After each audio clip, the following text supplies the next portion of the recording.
Buenos días a todos los oyentes de este mensaje en esta mañana. Que Dios les bendiga muy ricamente. Y en esta mañana vamos a compartir una reflexión de la palabra de Dios. Y el título de esta reflexión es La agonía del aguijón de la muerte. Y para eso podemos leer en la palabra de Dios en 1 Corintios capítulo 15. Versículo 56, en la versión Dios habla hoy. Dice la palabra de Dios allí: el aguijón de la muerte es el pecado, y el pecado ejerce su poder por la ley. El aguijón de la muerte es el pecado, lo que da origen a lo que solemos llamar muerte espiritual es el pecado. La muerte espiritual, cuyo significado es separación eterna de Dios, una separación abismal de Dios, y está originada por el pecado. El pecado que tiene que ver con transgredir la ley de Dios, transgredir sus mandatos. Siempre nosotros solemos decir, o las personas suelen decir, con motivo de tranquilizarse a sí mismas cuando hablan del pecado. Bueno, se les suele enseñar a los niños o a otras personas, bueno, pecado es robar, es mentir, es engañar, es golpear, es matar, es desobedecer a los padres. Pero el pecado, además de ser todo esto, tiene que ver en realidad con transgredir la ley de Dios, con faltar a Dios, con ofender a Dios, ofender su santidad. También tiene que ver con darle la espalda a Dios. El pecado, como estamos viendo, como dije al principio, es el encargado de causar estragos en nuestra vida. Es el encargado, es el aguijón que termina en muerte si hay una práctica de él en nuestra vida. Y si hay alguien que experimentó consecuencias y estragos en sus vidas a causa del pecado, fue David también.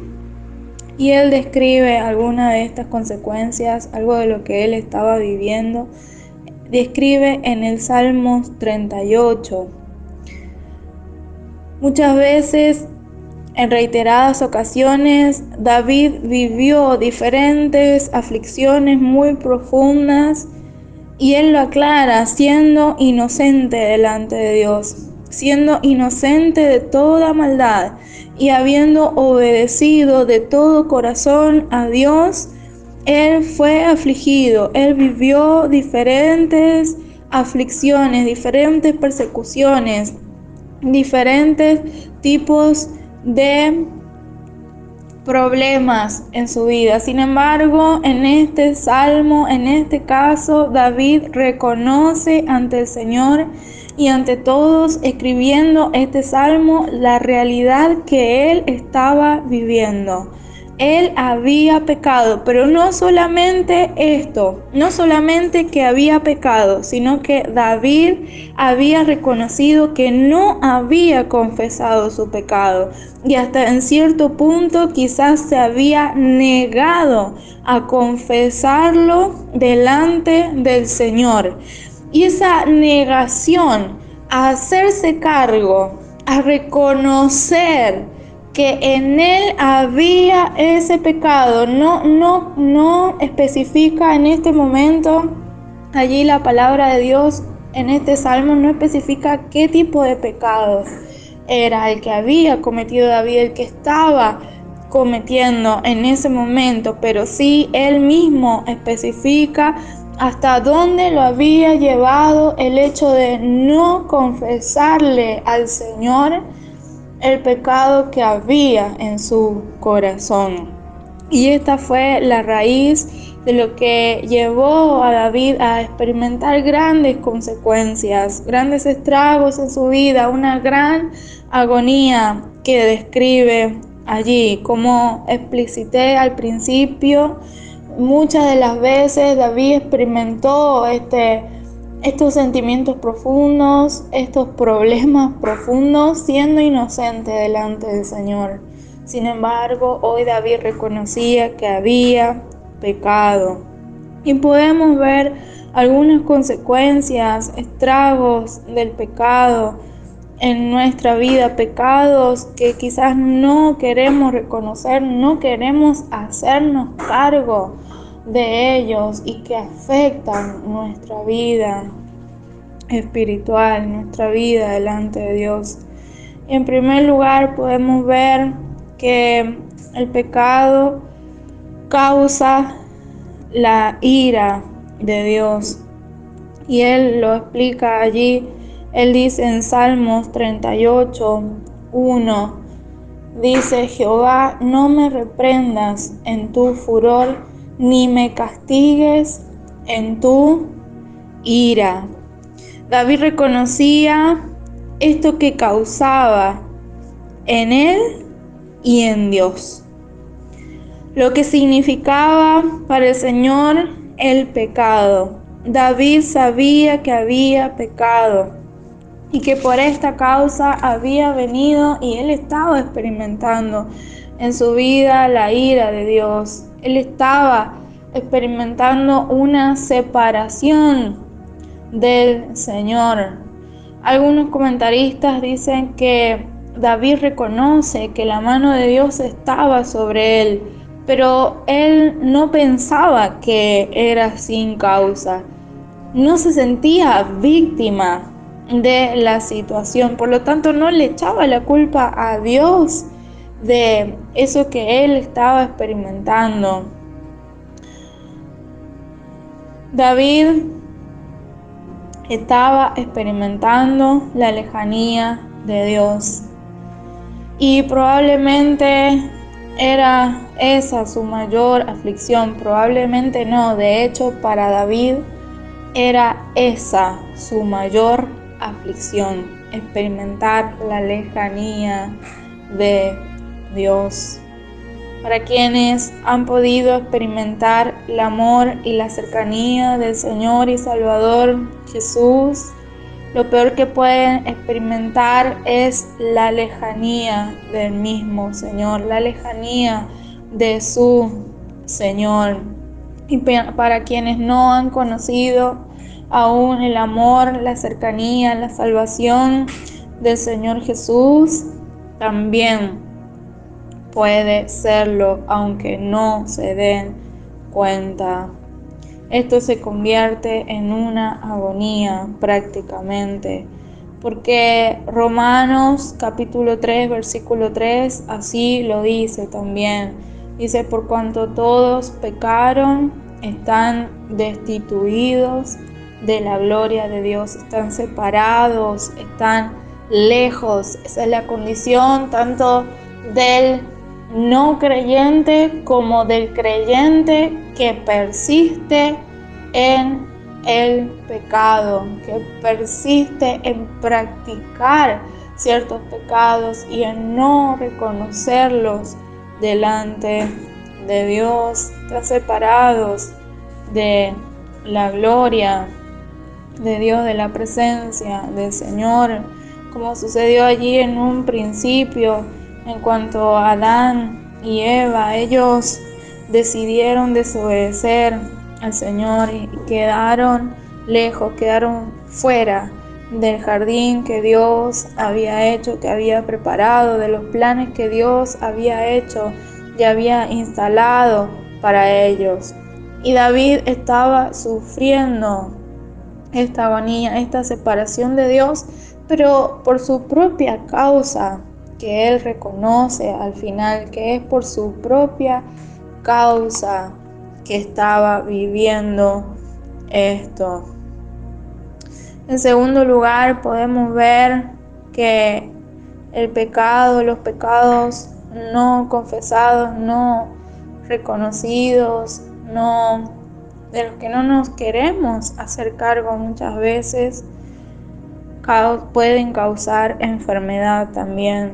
En el versículo 5 podemos leer desde el 4 al 5, dice: porque mis iniquidades se han agravado sobre mi cabeza, como carga pesada se han agravado sobre mí, hieden y supuran mis llagas a causa de mi locura.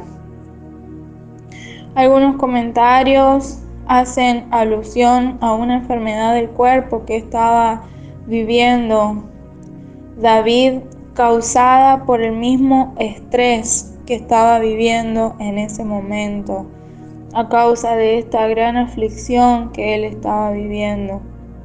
Pero también otros opinan que puede haberse tratado verdaderamente de una enfermedad física en David, como parecido a la lepra, por la descripción que hace, relata acerca de todos los dolores y de las llagas que él estaba viviendo, que también se relaciona con el pecado una y otra vez en las escrituras, en lo que es la palabra de Dios. Y en Juan capítulo 5 podemos ver Juan capítulo 5 versículo 14, una afirmación que hace el Señor Jesús allí en Juan capítulo 5 versículo 14.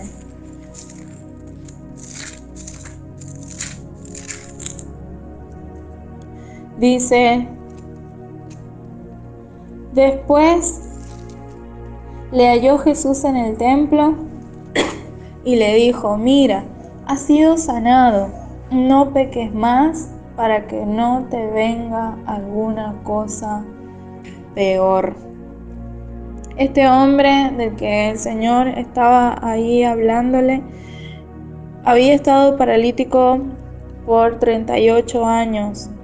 Y el Señor lo vio y se interesó por él, se interesó por sanarlo. Él al principio comienza a poner excusas acerca de que no podía meterse al agua, a la pileta, al estanque, cuando descendía el ángel y movía el agua. Él no podía porque siempre alguien llegaba primero.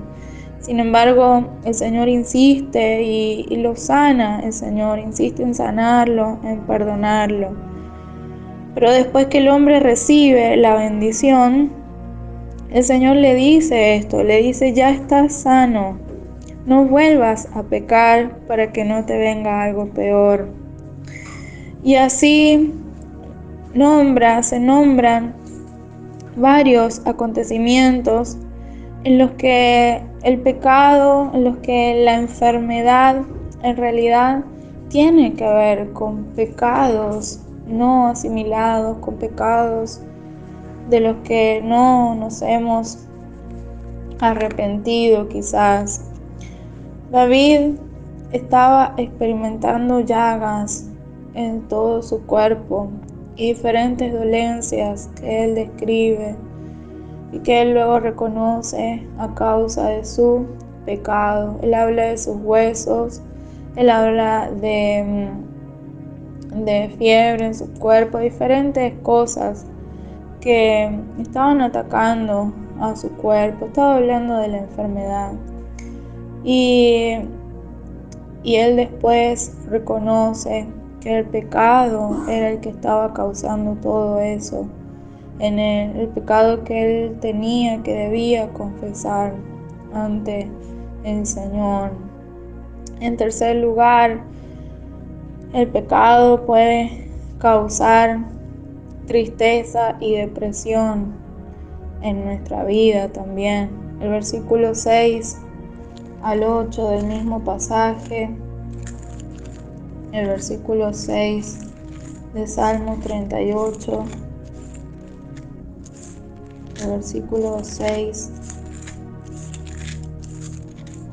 de Salmo 38, dice: estoy encorvado, estoy humillado en gran manera, ando enlutado todo el día, porque mis lomos están llenos de ardor, y nada hay sano en mi carne. Estoy debilitado y molido en gran manera. Gimo a causa de la conmoción de mi corazón. Y esto vale aclarar, no es sentirse mal cuando pecamos. No es creer que sentirnos mal cuando pecamos sin confesar y sin dejar de hacer eso, sin dejar de hacer ese pecado, es ya estar bien. Está bien con sentirse mal por eso que hemos hecho, ya está bien, ya es suficiente.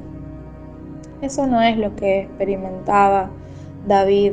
Viendo hacia el final del relato, creo que David experimentaba lo que expresa allí 2 Corintios capítulo 7, versículo 10. 2 Corintios capítulo 7, versículo 10. Dice allí en la palabra de Dios para todos: la tristeza que Dios busca es la que produce un cambio de corazón y de vida. Ese cambio lleva a la salvación y por ello no hay que lamentarse. En cambio, la tristeza del mundo lleva a la muerte. Y la traducción en lenguaje actual dice: cuando Dios los ponga tristes, no lo lamenten, pues esa tristeza hará que ustedes cambien y que pidan perdón y se salven. Pero la tristeza provocada por las dificultades de este mundo los puede matar. Dice, la tristeza que Dios busca. La tristeza que Dios busca que se produzca en nosotros, en realidad tiene un fin. Produce un cambio de corazón y de vida. Si nos vamos a sentir tristes por el pecado y no vamos a cambiar de corazón y de vida, no vale de nada. Ni siquiera intentemos mostrar alguna clase de tristeza. Si eso no va acompañado de un cambio de corazón, de un cambio de vida, dice la Biblia que puede llevarnos a la muerte. La tristeza provocada por las dificultades de este mundo puede llevarnos a la muerte. Pero la tristeza que Dios trae por el pecado que hay en nuestra vida pretende llevarnos a el cambio, pretende llevarnos a cambiar. Job capítulo 42, versículo 6, también habla de esta actitud que tuvo Job. Job 42, 6, en la Nueva Traducción Viviente, dice: me retracto de todo lo que dije y me siento en polvo y en ceniza, en señal de arrepentimiento. Otros describe también, hay algunos pasajes bíblicos que dice que rasgaban sus vestiduras para mostrar que estaban arrepentidos, para mostrar el cambio de vida y de corazón. Y Job dice: me siento en polvo y en ceniza, en señal de arrepentimiento. Siente tristeza por haberle fallado a Dios, por haberle fallado al Señor. Acompáñala finalmente de un cambio de vida y de corazón para que produzca frutos en ti, para que se cumpla la voluntad de Dios en ti, para que se cumpla su voluntad con respecto a esa tristeza, con respecto a esa tristeza que se produce. En cuarto lugar, podemos ver que el pecado no confesado también puede producir debilitamiento y ceguera. Dice allí el versículo que hemos leído, el 8, dice: estoy debilitado y molido en gran manera, gimo a causa de la conmoción de mi corazón. Y el versículo 10 dice: mi corazón está congojado, me ha dejado mi vigor, y aún la luz de mis ojos me faltan ya. David se sentía altamente débil, y él dice allí a punto de morir. Y es que a David le faltaba en ese momento la razón y el gozo de su vivir. La razón y el gozo de su vivir tiene nombre, y se trata de una persona. Nehemías capítulo 8, versículo 10 dice: Jeremías capítulo 8, versículo 10. Dice: además, Esdras les dijo: vayan a sus casas a celebrar este día. Preparen buena comida, beban vino dulce y compartan con los que no tienen nada preparado. No se entristezcan, porque el gozo del Señor es nuestra fortaleza.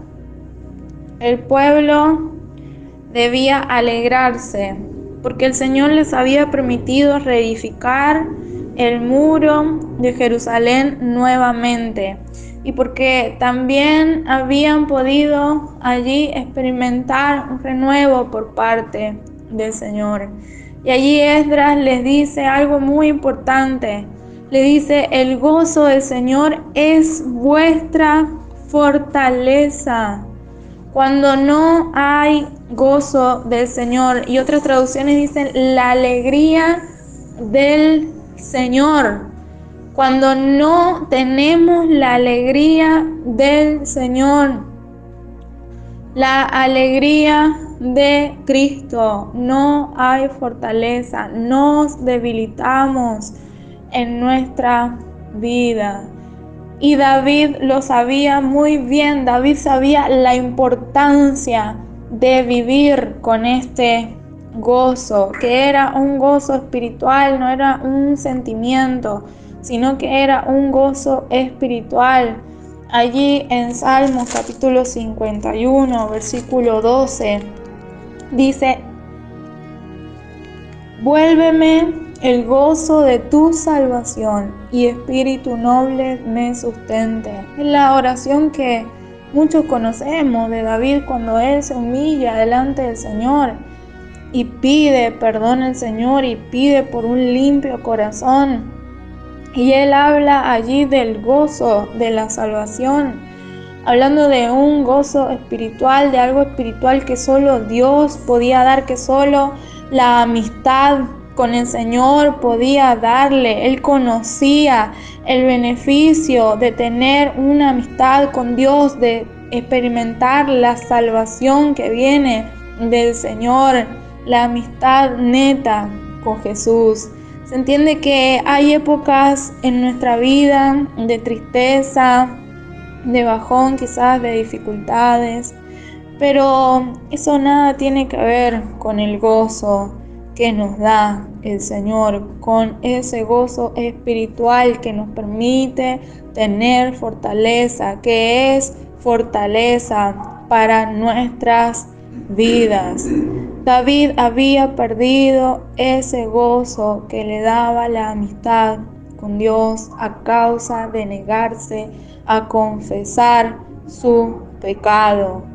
Estamos dispuestos a negociar ese gozo, a negociar la amistad en realidad con Dios, la amistad con Jesús, por no confesar nuestros pecados y abandonarnos Ahora, todo esto que parece tan agónico para David, tan catastrófico, tenía un propósito, un plan por parte de Dios, y era llevar a David a lo que dice al final, hacia el final del Salmo 38. El Salmo 38, capítulo 17, versículo 18, dice él: pero yo estoy a punto de caer, y mi dolor está delante de mí continuamente. Por tanto, confesaré mi maldad y me contristaré por mi pecado. Y allí hay un comentarista que dice que la confesión no es expiación en sí. Es decir, la confesión no es que nos exima en sí solamente del pecado, pero sí la confesión es el espíritu con el que debemos acercarnos a Dios. Por lo que dice Primera de Juan capítulo 1, versículo 9, que si nosotros confesamos al Señor nuestras ofensas, nuestros pecados, Él es fiel y justo para perdonar nuestros pecados y limpiarnos de toda maldad. David tuvo una plena convicción de cuál era la raíz de todos los problemas que estaba teniendo con Dios. La raíz de todos los problemas que él estaba viviendo en ese momento, esa agonía intensa que estaba viviendo. Y era el que no confesaba sus pecados y allí quizás no estaba dispuesto a abandonarlos tampoco. Y algo más interesante, y en realidad lo más interesante que muestra también, que describe un poco el Salmo y que la Biblia en realidad entera describe, es que esa intención de Dios de llevar a David a esa confesión y a salir de esa situación fue también mayormente expresada y manifestada en Jesús. Jesús vivió toda esa agonía y más a causa del pecado tuyo y mío y de toda la humanidad. Jesús cargó con la ira de Dios para que nosotros no viviéramos justamente esas consecuencias, para que no viviéramos justamente lo que experimenta y expresa David allí. Y en Primera de Juan, capítulo 2, versículo 1, dice allí, Primera de Juan, capítulo 2, versículo 1. Hijitos míos, estas cosas os escribo para que no pequéis. Y si alguno hubiere pecado, abogado tenemos para con el Padre, a Jesucristo el justo. Y Él es la propiciación por nuestros pecados, y no solamente por los nuestros, sino también por los de todo el mundo. Si quizás tú te encuentras en esta situación que hemos descrito, como se encontraba David, la palabra de Dios nos alienta y dice que tenemos abogado a Jesús, el Cristo, y que Él es la propiciación por todos los pecados, no solamente por los nuestros, sino también por los del mundo. Sin embargo, vemos allí que Juan aclara y dice: estas cosas os escribo para que no pequéis, para que no vivamos nosotros el costo del pecado. Y el costo del pecado lo vivió Cristo Jesús para que nosotros no experimentáramos eso, para que nosotros pudiésemos experimentar la unidad con Jesús, la amistad con Dios. Cristo Jesús pagó ese costo. Él lo pagó con su propia vida, con su preciosa sangre. Costó su humillación, los escupitajos al Hijo de Dios. Tú que estás escuchando esto, ¿comprendes esto? Tú que no eres creyente, cree en Jesús y Él te librará de la agonía y de la muerte que es causada por el pecado. Y tú que eres creyente, practicas el pecado, has comprendido esto de lo que estamos hablando. Que el Señor nos ayude en esta mañana.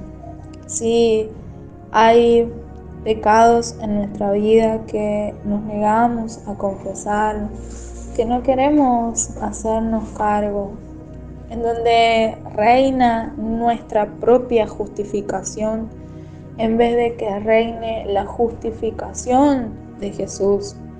En vez de correr a Jesús para que Él nos justifique, para que Él nos declare inocentes, quizás reina tu propia justificación.